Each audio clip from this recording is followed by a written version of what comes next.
Moje meno je Tomáš Hlásny a pracujem na Fakulte lesníckej a drevárskej Českej zemědělské univerzity v Praze. Som vedúcim oddelenia výskumu rizík pre lesy.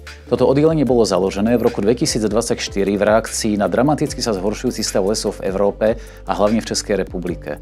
Cieľom je získavanie nových poznatkov o týchto zmenách a najmä podpora ich prenosu do praxe a politík.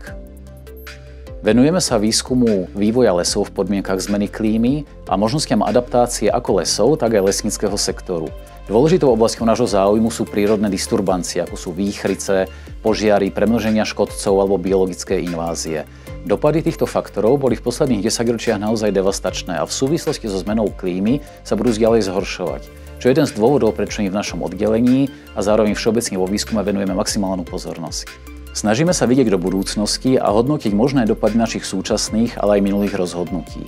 Čo sa stane s našimi lesmi, ak sa rozhodneme zmeniť ich drevinové zloženie a napríklad nahradiť súčasné smrekové lesy listnatými drevinami?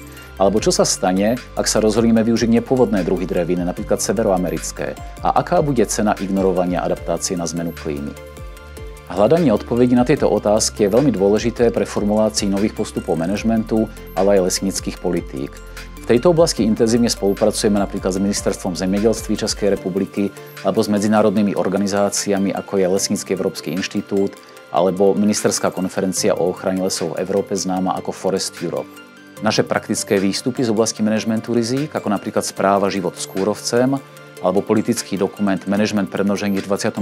storočí, sú v súčasnosti dôležitou súčasťou tvorby európskych aj národných lesníckych politík.